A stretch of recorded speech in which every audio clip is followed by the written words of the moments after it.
well, let me introduce myself first. My name is Jenkins, and I started out as an investment banker. It was my first career, and then I went on sabbatical, and then I became a travel blogger, and that was in 2008. And in 2011, I created iAmbassador because I saw there was this opportunity. I knew that I wanted to work with the industry and to make this into a career, but I also knew I couldn't do it on my own. So I gathered around a group of like-minded bloggers around me, and we created iAmbassador, and to basically just build some bridges with the industry, like how can we work together better, more effectively in a win-win situation. So that's what I'll be talking about today. I'm not quite sure where I have to point this. Right there. So a little bit about iAmbassador. So we are a global network of professional travel influencers. So we have a lot of bloggers, Instagrammers, YouTubers, etc., based around the world. And we create a lot of campaigns. We do a lot of education, workshops. We have our conference as well, the Social Travel Summit every year, where we bring professional travel bloggers from around the world to one place to meet with industry and to brainstorm new ideas of how to move forward together. We have, this is just a list of our clients. So we work primarily with tourism boards, but also with a lot of brands around the world to conceptualize, create marketing concepts, but also to execute digital marketing campaigns with the blogger networks that we have. So let's explore the influencer landscape. Just one point here. I guess influencers, it's a catch-all phrase to basically describe bloggers, content creators, videographers, Instagrammers, YouTubers, etc. And I'd like to talk more about bloggers today because I feel that bloggers create a lot more value just based on the fact that they have their blogs, and next to that they have all their social media channels. So to industry, I feel that bloggers create more value as opposed to an influencer who is just very big on one single platform. So the influencer landscape.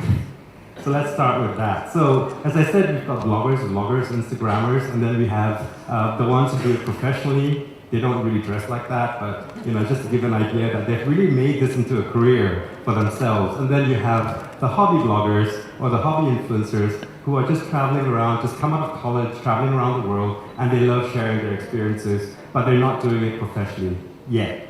So, and then we have so many different niches that are being covered. So you've got generic travel, you've got luxury travel, budget travel, adventure travel, family travel. The main point here is that bloggers all usually start out with a pretty generic travel blog, and then they discover the niche and they go into it. And they find a passion. And then they love to talk about backpacking, or they love to talk about luxury travel. I started out as a luxury travel blogger because that's how I like to travel. And so there are so many different niches that I can talk about. It's really insane. There was one campaign that we did with Mauritius, and they asked us to find a kite surfing blogger. I've never heard of kite surfing blogger. We found one, and we found one. He exists. And brought him to Mauritius, and he created this whole guide about the best kite surfing spots in Mauritius. That was absolutely brilliant. So influencer networks is another trend that's been happening in the past, I would say 5 to 8 years, where just like iAmbassador, bloggers are banding together because they know they are more powerful in groups. They can do a lot of work together, and they can work more professionally with the industry. So we have regional-based networks such as Captivate, that's a network of UK bloggers, Reise Blogger Collective in Germany, Le Collectif in France, and then obviously there's the Professional Travel Bloggers Association, RBBV, that's the Brazilian Travel Bloggers Association. It's probably the biggest one because they have probably 2,000 bloggers in their network. It's huge. And so how iAmbassador works is that we have partnerships with all these collectives. So when we're working with the industry, we always reach out into our collectives, into our regional partners to find the right bloggers for our campaigns.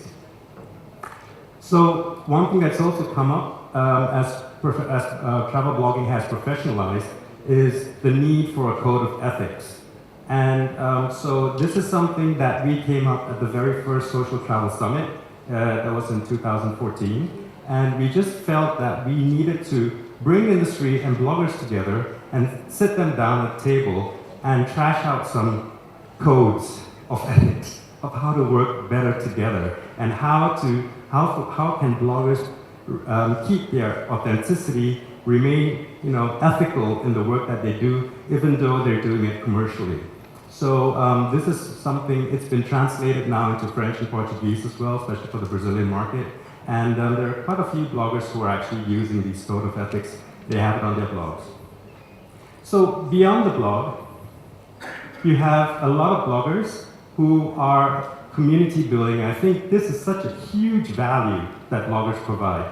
There are communities. And so we have here on the left Solo Travel Society, which is and it's run by Janice Wall, a really good friend of mine. Actually, when I first started blogging, she and I banded together and we were basically coaching each other in blogging. And if you're starting out as a blogger, it just pays to have a friend, a blogger friend. You can just bounce ideas off each other. You can keep tabs on one another. You can set targets and goals for each other, for yourself, and then have your blogger friend, make sure that you reach those goals and just, keep each other going. And it really helped me so much to have a blogger friend as I was growing in my blog. And she has created Solo Travel Society, just gathering primarily women solo travel, just gathering a lot of people who are interested in solo travel, who are afraid of going on their first trip alone. And she helps them get over that hurdle. And she's grown so big now. She has last year she launched the first Solo Travel Awards to basically give awards to the industry, to companies who are actually doing something for solo travelers, not just saying, we can give you, instead of charging solo supplements or single supplements when you travel or when you book a hotel or whatever, you really want to give a prize to these companies who are actually doing something for solo travelers. And she's doing it again this year, and it was a big success last year. She was actually in the New York Times because she came up with this idea of a Solo Travel Awards. And bloggers are becoming destination and brand ambassadors as well. We have Mary Ellen here who talks very passionately about India. And we have David who's in Malaysia, who does a lot of work just partnering with local tourism boards to promote the different states in Malaysia. And we have Anna, Mrs. All Around the World, who works with tour operators. She's a luxury travel blogger. And then we have also Matt, for instance, who works with a company that produces these accessories. He's got one there, he's wearing it. It keeps his iPhone safe when he's whitewater rafting. Okay. So there are lots of things that bloggers are doing, right? And they're collaborating with travel media brands. So it's beyond the blog. They're collaborating with travel media brands. We have Janet here, who also writes for Lonely Planet and Huffington Post. Yeah. And so likewise, we have Dave and Deb, who work with Lonely Planet to create content for them, which is great. It's a great win-win because for the blogger, it just raises your profile. And for Lonely Planet, they get a lot of very authentic content. And we have Lola, who also works with National Geographic Traveler, providing them with beautiful photos. And for us, for bloggers working with the industry, it's huge added value. You're not only producing content and engagement through your blogs and social media, if you're collaborating with a big media brand such as Lonely Planet or National Geographic Traveler, this is fantastic. This is added value that you can add to your portfolio. And tours. I think, Mary Ellen, you do tours as well, right? Yeah. So bloggers, and I've seen this happening more and more often in the past few years, where bloggers are collaborating with tour operators to provide branded tours. So this is Laurel, and she actually brands the tours under her own brand, but she collaborates with a tour operator. So she sells and promotes these tours to her audience, and her audience is following her for the one reason, and that they share the same type of travel style, right? So she offers adventure tours. So all the people reading her blog, they're all interested in adventure tours. So she basically comes up these tours, and she goes on them as well. So, and it's great for her readers to actually travel with the blogger, they read a lot about. And back to print.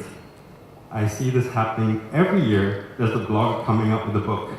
And it's great to see that, because for a blogger, it's a great branding exercise. It also raises your profile. And for the industry, working with these bloggers, there's an extra channel as well to get the content through. And television, podcasting, and vlogs. A lot of bloggers are creating videos. They're creating podcasts. And for instance, Rochelle here, she has her daytime show in the US. So she's a food blogger. And she also, this is one example where she went on a trip to Italy at one of our campaigns. And she went back to the US and she made this little show to talk about Italian food. And the thing about spaghetti bolognese, because spaghetti bolognese doesn't exist. It's something that was made up by someone probably in America or something. And if you go to Bologna, where spaghetti bolognese supposedly originates from, they'll tell you there is no such thing as spaghetti bolognese. So it's really interesting. So she went on a daytime show to actually educate her audience that it doesn't exist. Tastes good though. But in community projects,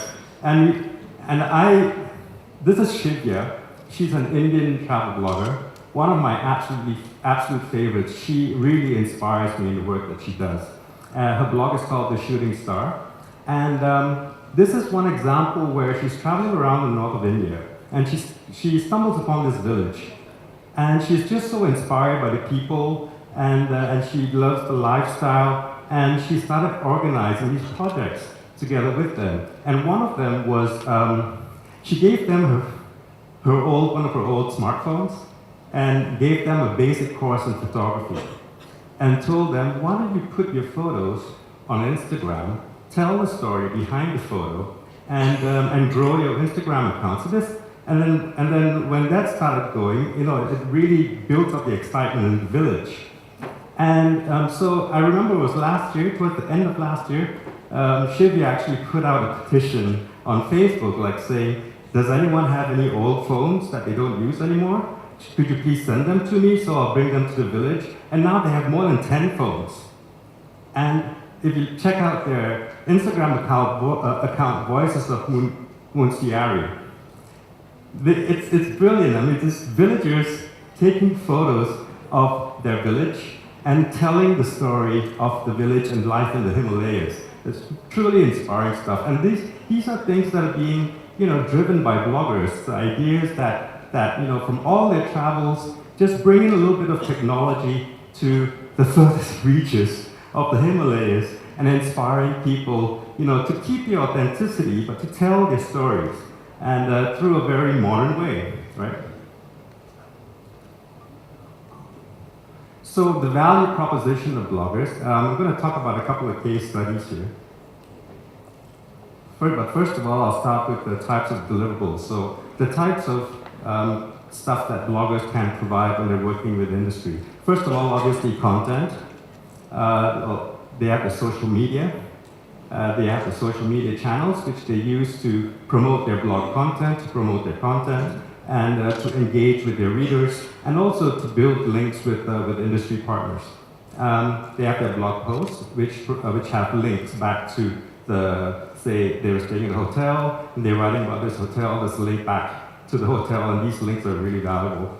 And they provide content for corporate blogs as well. A lot of tour operators, or even hotel chains nowadays, have their own blogs, and they're looking out for content from bloggers to provide the stories, etc., the experiences, which they can put on their own blogs. And obviously photos and videos.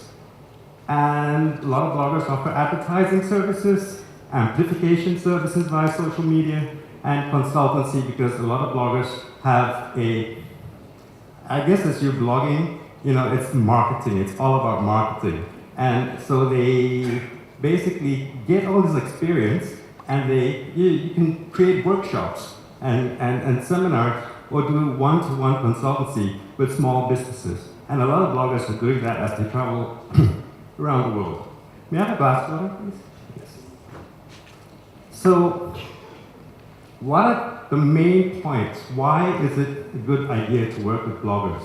Well, first of all, immediacy. And that was actually the first time. That was actually the first campaign that we did was based on immediacy. It was with Jordan. It was the Arab Spring in 2010, 2011. And even though Jordan was still a safe place to visit, their arrivals numbers were crashing because of all the turmoil around them in the region. So they reached out to bloggers, like, could you please come to Jordan and help us get the message out very quickly that even though the countries around us are in turmoil, we're still a safe place to visit. And so a year long, they had this campaign bringing bloggers every month. And the next year, Jordan was on the top 10 destination list on Lonely Planet, Condé Nast, National Geographic, etc. I mean, all of a sudden, people they got the message. Jordan's a safe place to visit, and there's a lot of things to do and see in Jordan. So that immediacy, I think bloggers get the content out very quickly. Personal perspective, bloggers write from their own personal experiences, which is great as well because that's how the audience connects with a blogger. They read a blog because they see that this blogger has the same kind of travel style as they do, so they identify with the blogger. And social media reach, bloggers obviously use the social media channels, and long shelf life. This is, for me, a really important point, really valuable point about why bloggers are really good to work with, because once they put an article up, a blog post up on your blog, it stays there forever, which makes it, and it's searchable on Google, so in even 5 years or 10 years down the road, you can still find people visiting blog posts that were written, 5, 10 years ago. Interaction and trust. As bloggers, build their audience, they're building trust with their audience. So their audience, the readers keep coming back because they know they can trust the recommendations of the blogger. And multimedia channel content, that's the thing as well. Bloggers love to spread their content everywhere they can. So it's on their blog, and it's like, and obviously the social media channels, but also through their social media channels, and books, etc., TV, blogs, etc. And there's more value. Bloggers create ideas and concepts. They can create conversion opportunities, and they're also developing new platforms as technology develops. Here are a couple of examples. This Euro food trip campaign was quite interesting. Yesterday was a gentleman who talked about collaboration in the industry, even though you're competitors, and he called it co-opetition. This is exactly what we did in Europe. So we brought two destinations together, Costa Brava in Catalonia and Emilia-Romagna in Italy.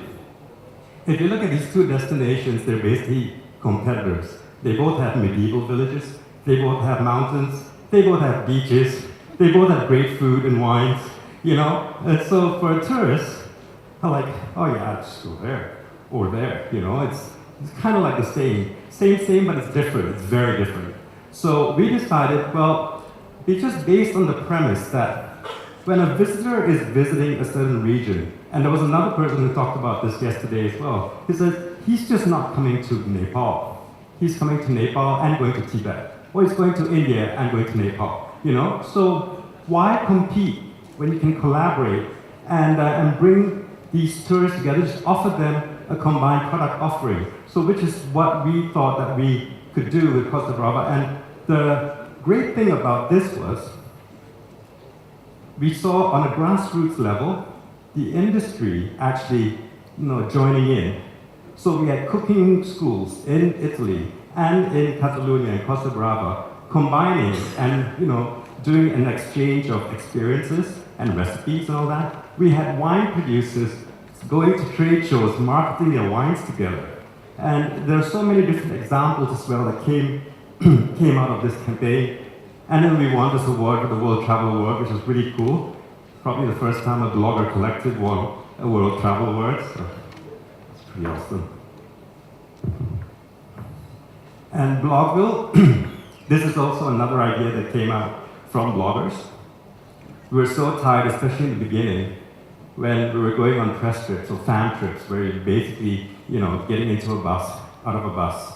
You're seeing the attraction for like 15 minutes and then you're back in the bus again. For a blogger, that's really, really hard to create authentic content talking about the experience. So we thought, well, we want to change that whole press trip model. So we came up with Blogville, which is basically a blogger apartment. So you have an apartment. So we work with the tourism board of Emilia-Romagna in Italy.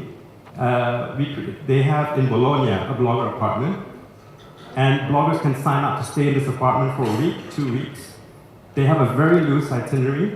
The bloggers are, the activities that are included in the itinerary are done after the blogger has arrived or just before, and then just where DMO talks to the blogger and says, what are your interests? What do you want to do? And I think, Janet, you're going to the next blog, Yeah. So it's really, the activities are tailored to the interests of the bloggers, so and the bloggers can just go out and do whatever they want to do.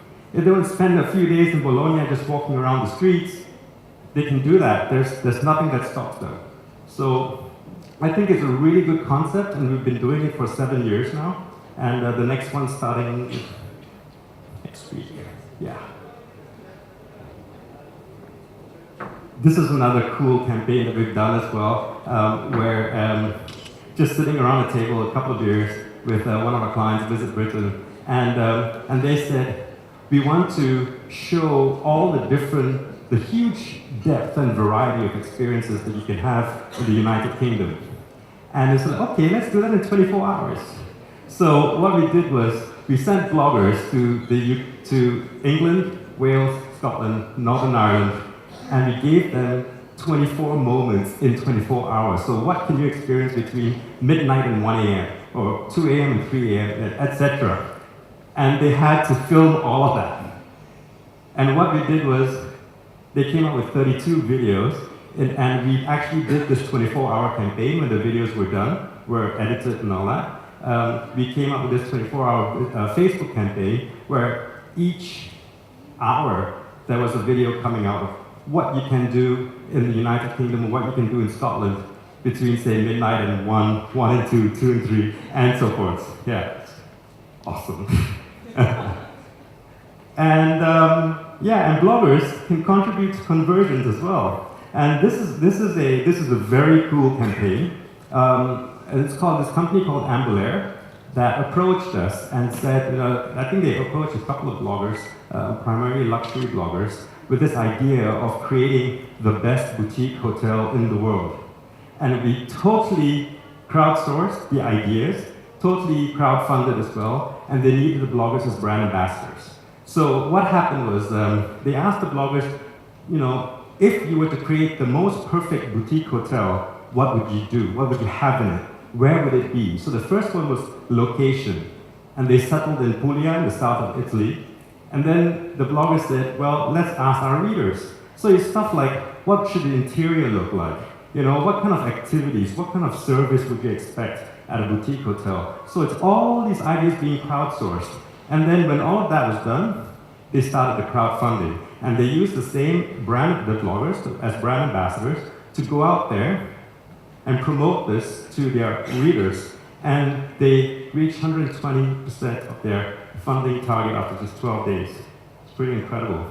And I can't wait to go there. I think this hotel is going to be scheduled for opening in 2020, if I'm not mistaken. And just a little example as well of conversion. And this is a post that I wrote about the Motor Valley, about the Ferrari and the Lamborghini museums in Emilia-Romagna. And so I published this in August 2014. And what a lot of bloggers do as an income source is they subscribe to affiliate marketing companies, so like Booking.com for hotels, Get Your Guide for tours. And this is a really interesting bit that I think many bloggers should do, is with each of these affiliate companies, they get this dashboard that shows them any tour or hotel that was booked through their blog. And this is great ROI, and bloggers should actually, if they're working with any tourism board or travel company, that they, with any bookings that are generated through their blogs, they should just take a screenshot of that and send it off to the client they work for, to the DMO, so they can show, look, I not only created content, but people are actually booking through my blog. And the great thing about this is, talking about longevity as well, I wrote this post in 2014, and actually, that example there were 2 tours that were booked through my blog in September 2017. And just a few weeks ago as well, there were a couple more bookings. So the post is 4 years old, still getting bookings. And this is also another thing that we bloggers excel in. We're always keeping up with the latest technologies. And so this is one partnership that we have with Amadeus, where they wanted to basically create a video platform. What makes it special there? Because you have YouTube, Vimeo, whatever. So what would make your video platform so special? Well, they approached us and said, bloggers have so many videos. Can we take your video and put it on our video platform? And what's so special about this platform is, if you go through the video, you'll see these little tabs.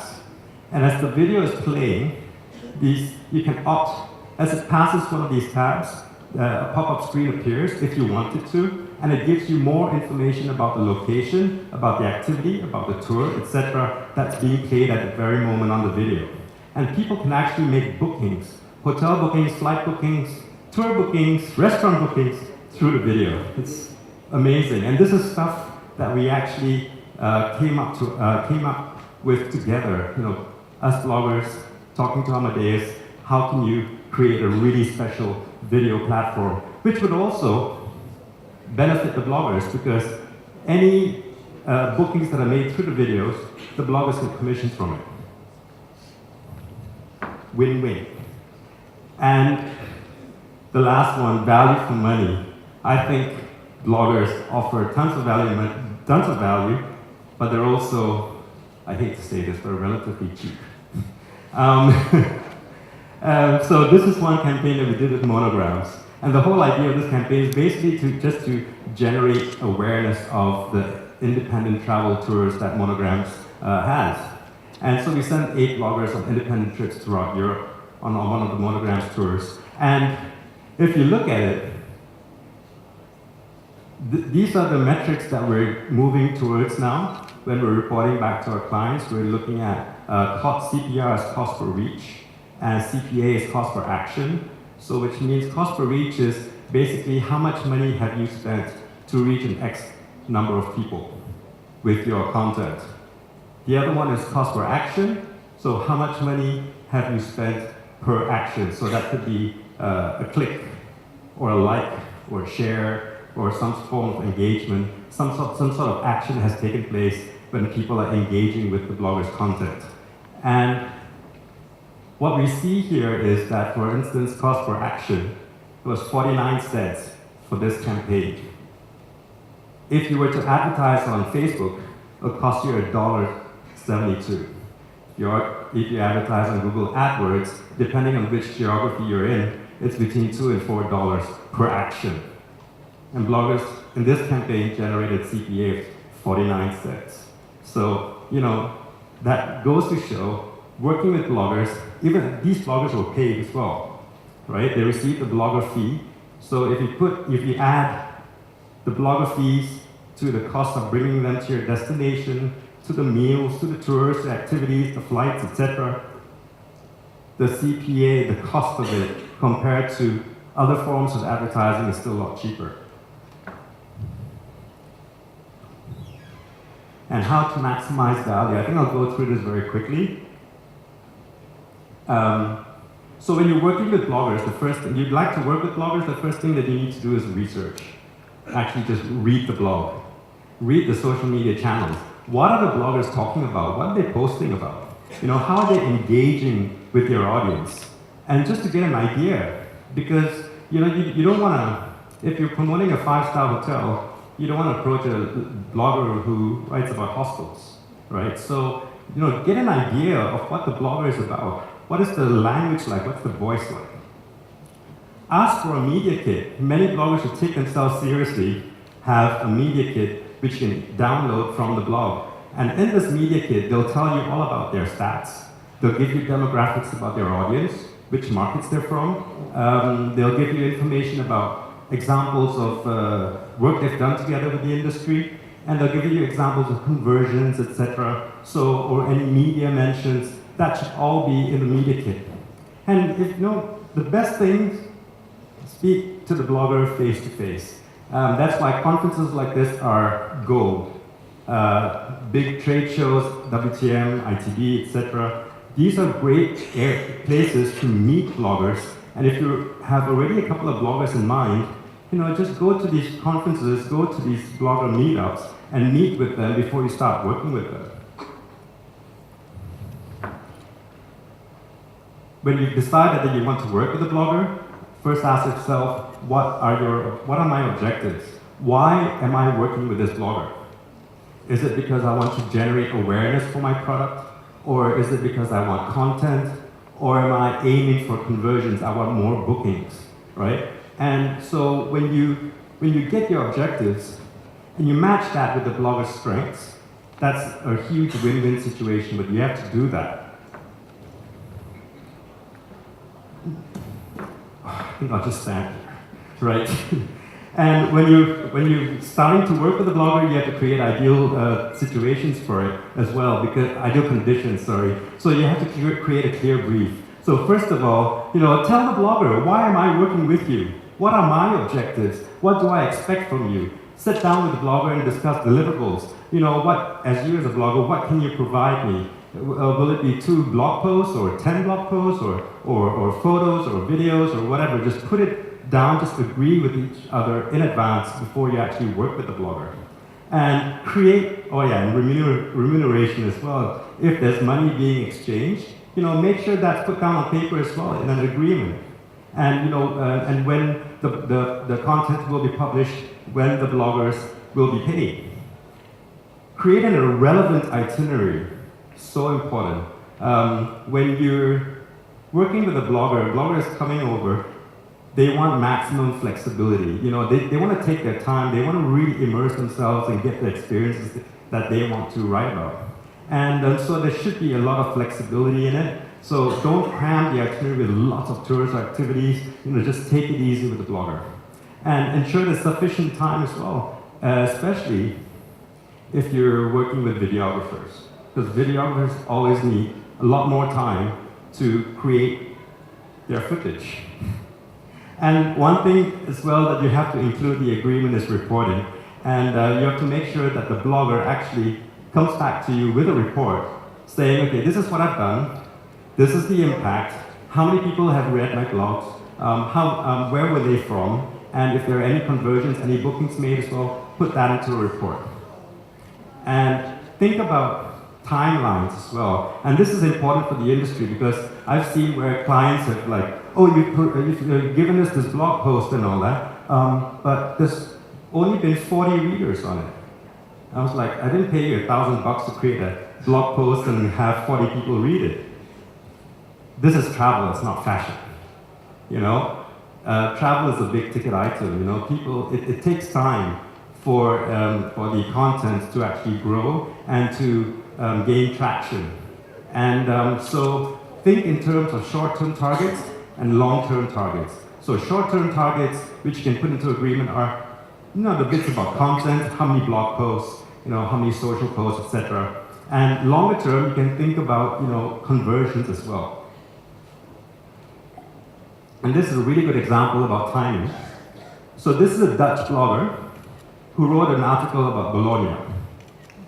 So he published this article in 2011, and you can see it was pretty flat. And then in April 2012, when people were starting to plan their summer holidays, traffic to the blog took off. And what's really funny is, you see, this is July actually, that's like the peak of the summer holidays, and you still see it peaking. Why is that? because people do their research when they're underground. So these are people who are already in Bologna, and they're like, oh, what can I do here? You go into Google, things to do in Bologna, whatever, right? So they're doing the research at the destination itself. So these are things to keep in mind, especially for blog posts. It takes a while before it gains traction, especially for SEO.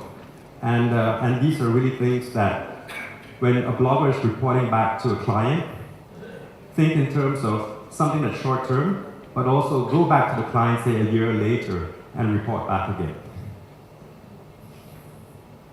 And on the long term, when you're working with a blogger, or with a blogger is working with a client, and you get along really well, and everyone's really happy with each other, build that relationship.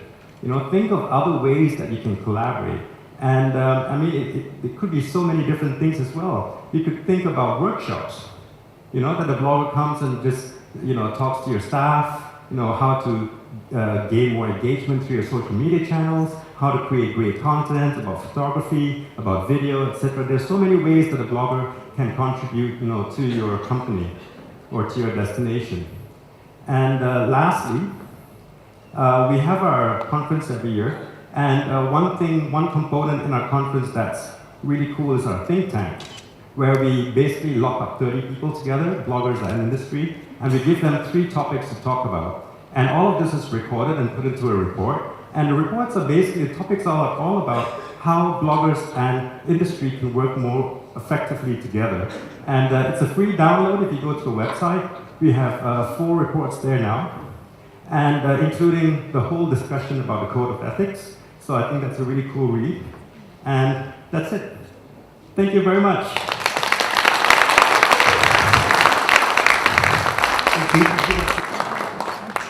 We've got our next presenter is going to rip through his next slides. I know he's the only thing between you and lunch, so please do bear with us. Thank you so much.